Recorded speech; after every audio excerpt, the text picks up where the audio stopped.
রাজ্যের প্রধান রেফারেল হাসপাতাল হিসেবে নিজেকে প্রতিষ্ঠিত করেছে জিবিপি হাসপাতাল।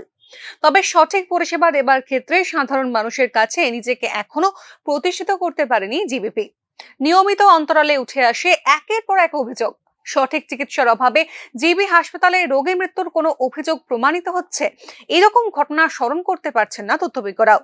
তবে চিকিৎসা পরিষেবা দেবার ক্ষেত্রে ন্যূনতম শয্যার ব্যবস্থা হচ্ছে না এই প্রধান রেফারেল হাসপাতালে, এরকমই অভিযোগ রোগী এবং তার পরিবার পরিজনদের। সিট পাইছনি না, কি কারণে পাইছনি? রুগীর এই প্রচন্ড গরমের মধ্যে সিঁড়ির মধ্যে অসুস্থ রুগী নিয়ে কিভাবে থাকো? এইভাবে কি করা যাবো, মানে রুগী বেশি হয়ে গেলে তো কিছু করার নাই। পাকার ব্যবস্থা আছে কি? না, এখানে পাকার ব্যবস্থা নেই। ওয়ার্ডের মধ্যে বেডের ব্যবস্থা আসেনি বা পাইছেননি? না, বেড থাকে আর সিঁড়িতে থাকি আমরা। এখন কি সিঁড়িতে মানে রাখা হয়েছে? অনেক রুগী, অনেক রুগী। উপযুক্ত চিকিৎসা পরিষেবা না দিয়েই রোগীকে রিলিজ করে দেওয়া হচ্ছে বলেও অভিযোগ করেছেন রোগীর পরিজনরা। রুগীরা এরকম জরুরিরা সইকিরা মানে বাড়িতে পাঠাইতে পারে ডাক্তার? এনে যে অন্য অন্য ডাক্তারবাবুরা আছে তারা জিজ্ঞাসা করছেন এই বিষয়টা যে আমার রুগীরা কি কারণে আপনারা বাইক পাঠাইতেছে? না, তারা কেউ কিছু কইছে না। এক্সরে কো ফাড়াই দিব, সই করে দিব। কিসের উপর আপনি সই করছেন? এই বড় খাতার উপরে সই করছি। এখন কি ছেলে সুস্থ হয়েছে? না স্যার, অসুস্থই। অসুস্থ। তার মধ্যে বাড়িতে নিয়ে যাওয়ার কথা কইছে। হ্যাঁ।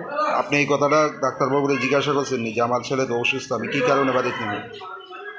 আমি বুঝি না স্যার, তাই কইছে সই করতাম, ছুটি দিয়ে দিব। আমি আবার নিয়ে নেব। এখন কি করবেন? অসুস্থ ছেলেরা কি বাড়িতে নিয়ে যাবেন? না স্যার, আমি আবার নিয়ে নেব। অপরদিকে জিবিপি হাসপাতালের দুর্বল চিকিৎসা পরিষেবার দিকগুলি নিয়ে মুখ খুললে পরবর্তী সময় না নিজেরই সমস্যা হয় তা নিয়েও আশঙ্কা রয়েছে রোগীদের মধ্যে। কোনো অভাব নেই, তারা একজনের পর একজনের একটা কমিটি করে তারা সাক্ষাৎকার। আমরা কী করি?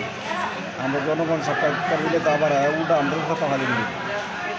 এরকমই তো পরিস্থিতি, তারা নিজের ঠিক নেই।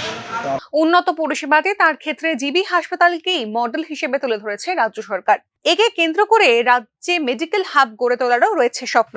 তবে ন্যূনতম পরিষেবা দেবার ক্ষেত্রে নিজেকে যেখানে বিশ্বাসযোগ্য হিসেবে সাধারণ মানুষের কাছে তুলে ধরতে পারছে না, সেখানে সুপার স্পেশালিটি হাসপাতাল হিসেবে নিজেকে কিভাবে প্রতিষ্ঠিত করতে পারবে সাধের জিবিপি হাসপাতাল, তা নিয়েই উঠছে প্রশ্ন।